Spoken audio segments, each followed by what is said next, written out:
So while I was in my self-imposed exile for multiple months, there were a lot of announcements, and of course Outlaws of Thunder Junction was the primary one to cover because it was right here in our faces, but there was a lot of other stuff announced too, including many of the upcoming sets for later this year, and I'm sure we'll tackle some of the previews, but you guys, if you know me and how long I've been doing the channel, nothing is more exciting to me than Modern Horizons 3, and that's with only a small amount of previews, so without further ado, let's take a look at the set, what we know so far, and talk about why I'm super hyped for Modern Horizons 3.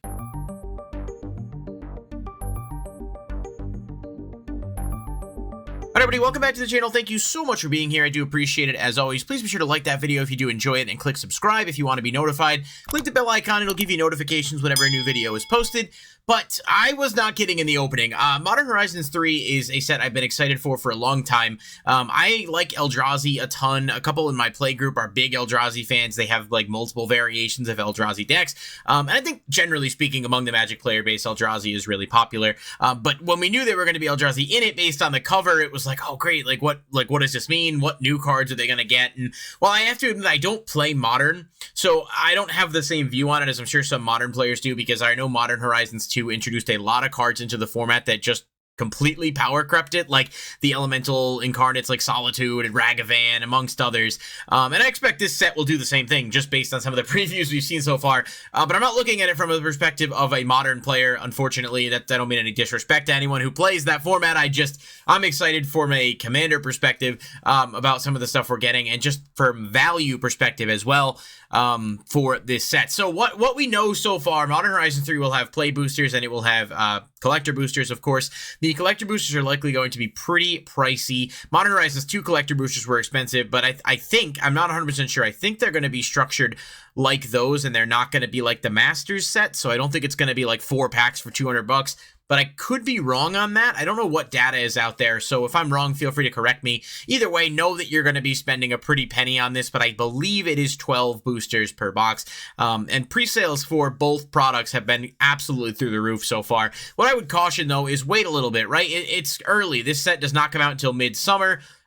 We might see prices drop on pre-orders, and just like with Double Masters 22 and Commander Masters, like pre-sale prices were super high, everyone started to panic, and now you can get a lot of that stuff sealed more affordably. I guess what I'm saying is, pick and choose the time. Don't give in to FOMO, because while this is a really cool set with a lot going for it, there's, likely going to be a dip in the price based on that. So let's talk about why this set is so hyped already. They did the reveals a couple months back for just the basic previews and stuff for vendors, and the first thing that we got was the fetch lands, the allied fetch lands. Now, I've done so many videos on the channel talking about how desperately they need to reprint those cards. Obviously, they did reprint them in Zendikar Rising. I don't really think that counts much. It didn't make them more accessible at all. And these have only really been printed like twice, I think, prior, this cycle here. And they were pretty pricey.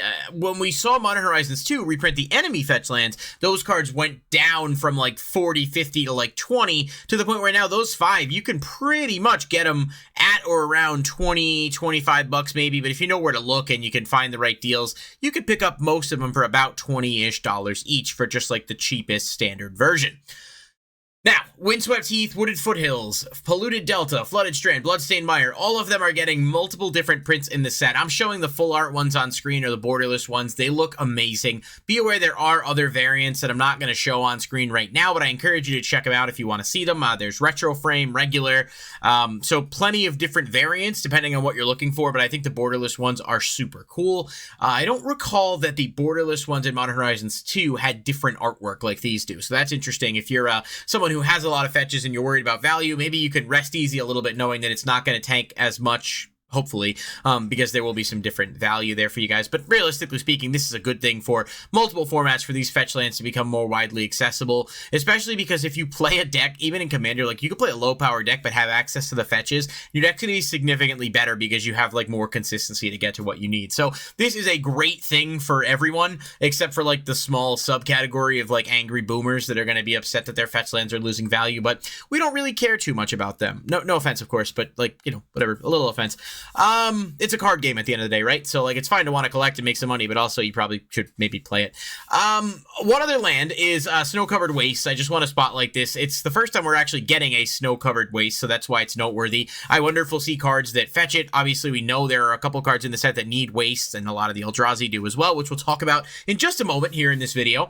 But I thought I'd take a look at a couple of the other previews quick before we get there. One of the big ones is Priest of Titania. This is not a new card, but it is getting reprinted as an uncommon, and I believe it is new to Modern. So it was either Legacy and or Vintage it was legal in. I'm not sure. I'm pretty transparently saying I don't have much experience with either of those formats. They're well before my time, but this is a pretty good card that actually had a bit of value, and it's just a dork that basically functions as a Gaia's Cradle for elves. For every elf you control, you add a green mana. Pretty low cost. I think it's going to be something people are really hyped about having access to for elf decks in Modern, but another reprint of a card like this is never bad.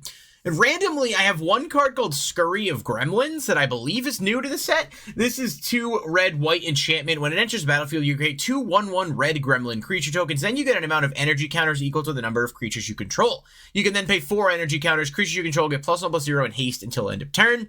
Pretty cool. We saw the energy counters make a comeback in Fallout, and I'm basically inclined to believe that we're going to see more energy counter stuff in this set, specifically because this card is here. So maybe we'll get some new ones, some cards that buff some of those up, as well as maybe some reprints of a few of the Kaladesh and Aether Revolt ones that kind of spiked up a little bit after the Fallout stuff came out.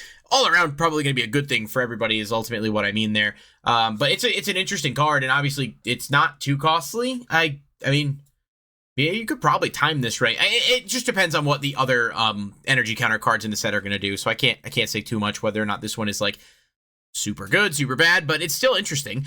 Another one, Psychic Frog, very randomly shown, but a super cool artwork, almost a little trippy. It's 1 blue, 1 black creature frog. When it deals combat damage to a player or planeswalker, draw a card. You can discard a card, put a +1/+1 counter on it, and then you can exile 3 cards from your graveyard to keep it flying until end of turn. It does a lot, but it's not super broken or anything. It obviously does combo really well with the new Emrakul, which we're going to talk about in just a second here. I don't know how often you'll be playing those in the same deck together, but basically it can trigger madness very easily, as well as drawing cards to replace. So there's a lot to like about this card. I actually think it's very neat.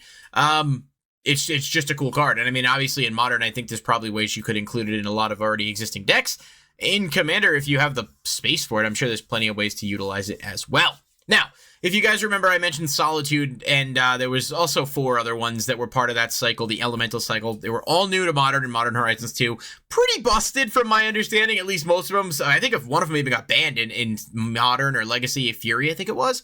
But they're all really good, really strong cards that are Elemental based. And we have Flare of Cultivation, which is going to be a new cycle. So there will be 5 Flare. I'm guessing it's going to be Flare of. That's going to be like the theme. But this card, and I feel like I'm not over-exaggerating by saying this card is absolutely busted. It is 1 green sorcery. You may sacrifice a non-token green creature rather than pay this spell's mana cost. Search your library for up to 2 basic lands, reveal them, put them onto the battlefield tapped, and put the other into your hand. So you search 2, you put 1 on the battlefield, 1 into the hand. It's like Cultivate, but you do it by sacrificing a creature. Someone on Reddit, when this was first revealed, brought up Arboreal Grazer. Obviously, that's the best card I could think of to combo with this, because like turn 1, you play him, you put another land out, then you sack him, you get another land to hand. You get a lot of cards for little investment, and on turn 1, you have 3 mana out already. That's a pretty crazy return for relatively low investment, and we don't even know what the rest of these cards are going to look like, but giving green access to more ramp that doesn't require mana is certainly good, and you know, hybrid color decks having access to getting lands they need sooner is pretty solid. So I think this cycle is going to be extremely strong if this card is anything to go on, but we'll have to see what the rest of it looks like. They did not reveal any of it otherwise. For the Eldrazi, we got 2 previews. It that heralds the end is 1 and a waste. Creature Eldrazi Drone. Colorless spells you cast with mana value 7 or greater cost 1 less, and other colorless creatures you control get +1/+1. This card is extremely good. First of all, the fact that it's so low cost. Second of all, the fact that it is an Eldrazi, so it obviously synergizes with those. And the fact that it combos with the other existing Eldrazi and colorless cards you already played to reduce cost. You've got Ugin the Spirit Dragon. You've got, I think it's Eye of Ugin that reduces the cost of colorless. There's so many ways, and now you've got yet another another way to lower the cost to bring your powerful creatures out faster. Just an overall really solid card, and in Modern too, you're going to be able to play this in multiples, so there's definitely going to be ways to make that a very scary combination. But perhaps the most exciting one so far is Emrakul, the World Anew. The artwork is amazing, and this, you know, from a story perspective, right, if you're following the Magic story, Emrakul has been imprisoned in the moon for quite a long time, and this is not a canon, quote-unquote, set, because these Modern Horizon sets don't follow, like, they don't continuity in the story in the same way, but it's really cool to see a new Emrakul here. It is a 12-cost legendary Eldrazi. When you cast the spell, gain control of all creatures target player controls, flying, protection from spells, and protection from permanents that were cast this turn. Whenever it leaves the battlefield, sacrifice all creatures you control, and then it has Madness, pay 6 wastes. So this thing is a powerhouse. It is absolutely busted. I mean, there's going to be just so many ways to use it. First of all, playing it, especially if you reduce its cost, you only have to cast it to take control. So if it does get countered, you're still taking all of, you know, target player's creatures. It has protection from spells, which means pretty much nothing on the stack is going to be able to target it. Flying, but I mean, it's a 12-12. I guess being able to swing over stuff with a 12-12 is good. And permanents that come out that turn, or that are cast that turn, can't kill it. So it's pretty hard to get around. Obviously, you do lose a lot of creatures when it dies, but if you're able to maximize the usage of it, that's not really going to matter all that much.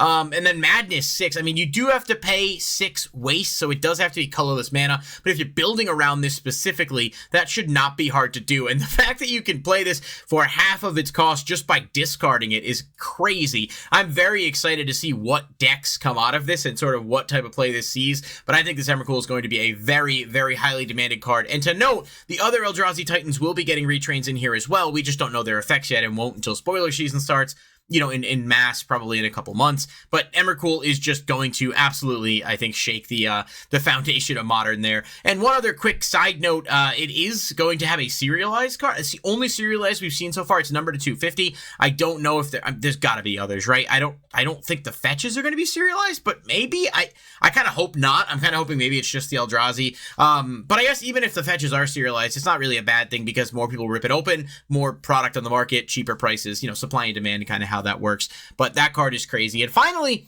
Ajani is back, and this card's pretty nuts too. It is 1 and a white legendary cat warrior. When it enters the battlefield, create a 2/1 white cat warrior creature token. Whenever one or more other cats you control die, you may exile Ajani, then return it to the battlefield transformed under its owner's control. So he comes back as a planeswalker that says +2, put a +1/+1 counter on each cat you control. +0, create a 2/1 white cat warrior creature token, and if you do, if you control a planeswalker other than Ajani, deal damage to the number of equal to the number of creatures you control to any target. And then the last effect says each opponent chooses an artifact, creature, and a planeswalker, and sacrifices the rest. So there's just a lot. This is a really, really strong card, and it's super inexpensive to play in terms of its mana cost. And I think this is, it's bordering on questionable design, in my opinion. But, you know, people are going to have some different feelings on the matter. I think the Ajani's good, but I do think the Emrakul is going to be the big one. And, of course, the fetches are a huge note. But that's where I turn it over to you guys. What do you think of the set so far? Are you excited about it? Do you think the value is going to be there? I mean, it looks like it's going to be for sure. But I'm really excited for spoiler season to see both the new cards and what other reprints we're getting in here. So let me know in the comments down below, and I'll catch you guys in the next video. Peace.